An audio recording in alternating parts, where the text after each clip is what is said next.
Morning, everybody. I'm Wes Anderson, Community Relations Director here at Southern Hancock, and I'm here with all three of our elementary school principals this morning. Kari Shelton, to my left, that would be your right, principal at Sugar Creek. This is Dr. Rhonda Peterson, principal at Brandywine Elementary, and on this side is Katy, our principal at New Palestine Elementary. So we kind of want to, good morning. I'm glad all three of you are here with us today.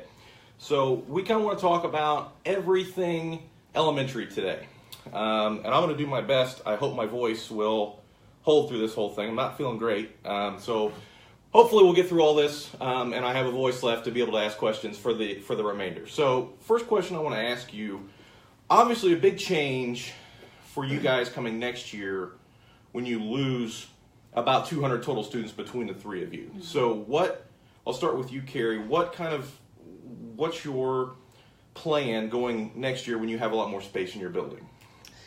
I don't know if we're going to change anything significantly. We just are excited about having additional spaces. So one of the big things for us is getting all of our grade levels in the same hallway. Right now they kind of spill over with each other. So we have some third grade rooms and the fourth grade hallways and things like that. So making sure that we get everybody in their hallway. And then each of the hallways will have an extra space for each of the grade levels to take advantage of and use for lots and lots of different reasons. We're going to call it a multi-purpose room. So if you're a fourth grade student, you'll have your classroom as well as a multi-purpose room that you can visit when your teacher organizes presentations, projects, STEM activities, a lot of different things. So that's the biggest thing. It's just really spreading out. And then for our other programs, after-school programs, YMCA will have a space, PTO will have a space.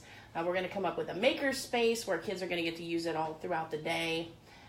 Again, it's just really about some wiggle room. And right now we don't have much wiggle room. And so we're going to spread out a little bit, making things more comfortable and more accessible for everyone. So that's about with Sugar Creek. Okay, Rhonda? Yes, very similar to Kari's building. We'll have more elbow room and more space to spread out, multi-purpose spaces.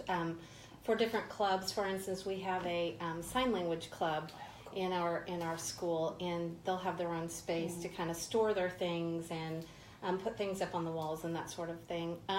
Also, as you'll hear all three of us talk about today, innovation is a big push in our district. So we'll have spaces to store tools for innovative projects, STEAM projects as I call them. So let me stop you right there. Yeah. So STEAM, everybody knows STEM. Tell me what the difference is between STEM and STEAM. Yes, STEAM integrates the arts as well. Okay. So science, technology, engineering, art, and mathematics is the difference. So we're looking forward to that focus in our elementary schools. And we'll just have space to do that, to spread out and do that. Also, something unique to Brandywine, we have a teeny tiny teacher's workspace area. So we're hoping to relocate that into a bigger space for teachers to spread out and have a nice workspace. So that's something unique to Brandywine. Katy, what about you? Well, I'm going to sound like a broken record, everyone, because Kari and Rhonda and I have actually been meeting for several months and talking about what might change as our 5th and 6th grade students and teachers move to NPI. And so we're on the same page with a lot of this. The difference at NPE is we house the preschool and pre-K. And so to make some room for growth with that, we are pretty much shifting everyone in the building. And so it's going to be a big summer for moving. So our preschool and pre-K are moving to our current kindergarten wing with the rooms that have the lofts, and it's going to be a beautiful space. And so we'll have a pre-K, K, and one wing, and then a second, third, and fourth wing. And so lots of movement in the building this year. We're also going to have open spaces. Our PTO is going to have a room again. I mean, we've been packed to the gills. This school year, we don't have one classroom that's not being used for students. And so just to be able to stretch out a little bit and give us a little bit more space would be really nice. So I think the number one question for everybody is start time. And we're working on that. I mentioned that. Do you have that? No, I don't. Because we would love it. Do not put me. When is it? Do not put me on the spot for that. We're hopeful we're close on start times, and we hope to have something to share soon about how the intermediate school is going to impact what our elementary schools do in terms of what time your kid gets on the bus when they get to school. So while I realize that a lot of your day is not finalized, in terms of what time class starts, what time class ends. What does removing that number of kids do to something like lunch? How can we adjust? What are your plans for lunch going forward when you have far fewer kids in your cafeteria? I'll start with you, Kari. Okay. Well, I don't know if you've visited Sugar Creek cafeteria, but it is, like Katy said earlier, packed to the gills. Loud, and I mean, kids are well behaved, and there's a nice flow to what's going on, but we know that it's loud. And so our goal would be, instead of having 2 grade levels eating at the same time, to spread that out a little bit more. We're not sure exactly when we'll be starting lunch, but we do know we're still going to have a lot of students at Sugar Creek. And so making sure that there's comfort, and we're using that space in the cafeteria to spread out. But we don't have those times locked in yet by any means. But that's a big bonus for us regarding the cafeteria. Rhonda? We are blessed to have a really large cafeteria space, so we don't have that problem here anyway. So we are blessed to have a large space, but we will be able to spread the schedule out a little bit more leisurely lunchtime for students. But the big change here at Brandywine, as far as the cafeteria goes, is our positive behavior support system that will be unique to K through 4 students. My team and I intend to meet this summer, and very similar to the other buildings, they have their own unique positive behavior support system within the cafeteria, and we intend to develop that plan together as a team this summer. With the large number of students we have at NPE currently, we have students eating very early in the day and very late in the day. And so our hope is to shorten that range a little bit. And again, we'll have less students going through the lunch line and things like that. And so it just gives us more options when we think about the schedule. And when we know that start and end time, we've been, I probably have 17 different versions of a schedule that could happen for next year. We're definitely ready. To hammer that out this summer as soon as we get that information. So the schedule, plan A, plan B, plan C, plan D. Yeah. So I assume the same thing applies to like recess, for instance. With certain grades go outside at certain times, now you remove 2 grades, we can kind of streamline that process a little bit. Is that correct? Yeah. That will remove 4 recesses for us. So allowing people to better pick times that are more suited for good transitions for them. Maybe at the end of a language arts block versus maybe more in the middle. We really want to be able to spread that schedule out and make sure it is not a choppy schedule. A lot of teachers will look at it, the more choppy it is, the more difficult it is to manage and really kind of get a flow of things going in your day. So we definitely want to work on that schedule a little bit more and get some input from teachers. Let me ask you guys about UA as well, so Unified Arts. Obviously, the hope, I think, in general, is to always do more of those things during the course of a day. Does this allow us to do more by opening up those extra spaces you talked about, where teachers can go across the hall to a multi-purpose room? Do we have now more opportunities to do those things by taking 5 and 6 out and putting them in their own building? I'm sure there's more opportunities for a lot of things, but again, not jumping and going too fast. We do want to introduce some new things to our 4th graders. Like our 5th and 6th grade are the ones that do the choir, and they participate in Go Green Club and all of the big things that are after school. It's typically our 5th and 6th graders. So making that adjustment also kind of feeds into UA, if that makes any sense, because we have the arts club and the music club, and we have drums and other things. So we're just going to make sure that we can scaffold for our younger kids to be able to have those same opportunities, and see how it goes. Again, not rushing. I think that's key for all of us, is not moving too fast. Right.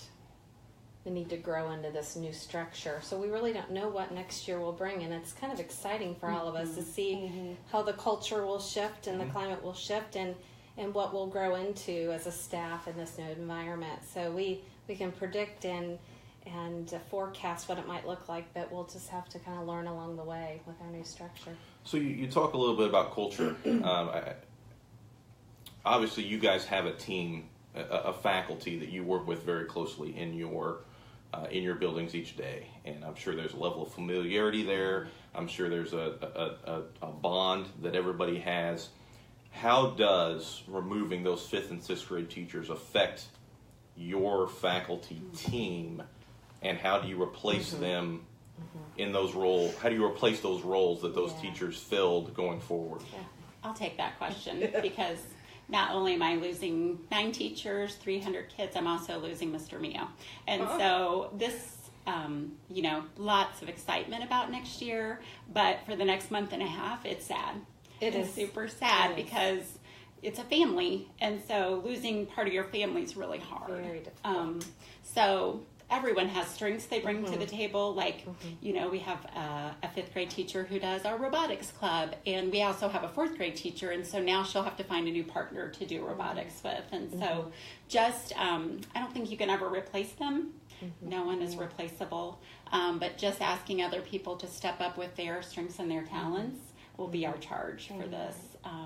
And we've made some plans towards that, but also being mindful to make sure our 5th and 6th grade teachers know you're irreplaceable. Absolutely.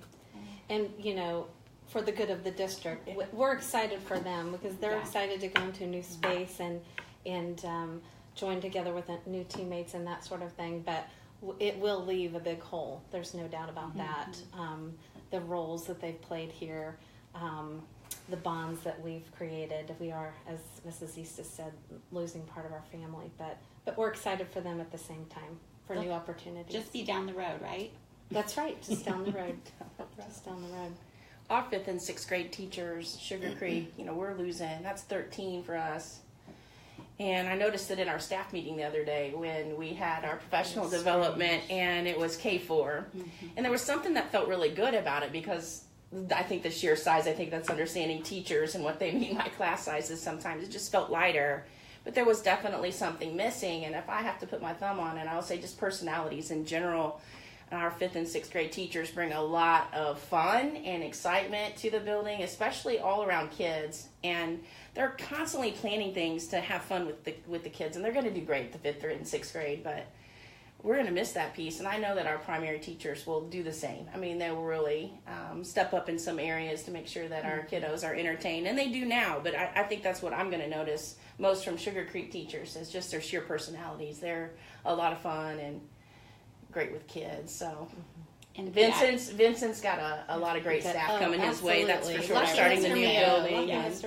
It's fun to hear them come back to and listen to. They're excited of the planning process and how involved our 5th and 6th grade teachers are with everything there. I mean, they want to know what's going on. So he's inheriting a strong leadership in lots of different ways. So we'll miss them, but they'll be great. Let me reset this here. I'm Wes Anderson, Community Relations Director. I'm here with all 3 of our elementary school principals. That's Kari Shelton, the principal at Sugar Creek Elementary. This is Dr. Rhonda Peterson, the principal here at Brandywine Elementary, where we are this morning. Katy Eastis, our principal at New Palestine Elementary. You talked about Mr. Mio, which I know you mentioned is a huge loss for you. Vince, of course, will be the new principal at NPI next year. The board this month approved a new assistant principal to take Mr. Mio's spot. Tell me a little bit about your new assistant principal. Yep, she's wonderful. Her name's Kaylee Fosno. She's been at the same IPS school for 10 years as a teacher. She taught special education and general education, and then she moved up to being their Dean of Discipline at the school. She's done a lot of work with culture and climate, which is awesome, and now she's the assistant principal in the school. So just says a lot to me that she's been at the same school her whole career, and we're so excited. She's so excited. I get to give her a tour this week. She just can't wait to join our team. So when she was at the board meeting, she said, this is neat. This is awesome because she's been a part of such a big district. Just the sense of community and family already that's been surrounding her has made her really excited. So my number one, as you might have seen on Twitter, my number one quality I was looking for is someone who loves kids, and she definitely does. So we're excited. Look forward to having her on board for 2018 and 2019. Let me check, see if we've got any questions here before we get out of here. And it doesn't look like we do. So I want to thank the 3 of you this morning. I enjoyed this. I would love to do this semi-regularly. That's what I tell everybody. I did this with Mr. Mio, and I did with Brian Dinwiddie. Unfortunately, I'm going to drag the three of you back here and make you guys do this fairly regularly. Hopefully, we'll do this again before the start of school next year when we have some of these plans that we're still waiting to get finalized. Once we kind of have these ideas firmed up a little bit, I want to kind of come back and chat about these exact same things. That work for everybody? Perfect. Sure. Thank you, Sounds Wes. great. Okay. Thank you, If Wes. you do have any questions after this is over, put those in the comments, and I'll make sure to direct those to the three of them. I want to thank you all for watching. I'm now going to very awkwardly end this video by getting up and walking over and pushing the done button on that. So I hope all of you enjoy that. Thanks for watching, guys. Bye, Thank guys. you. Thank you. Have a good day.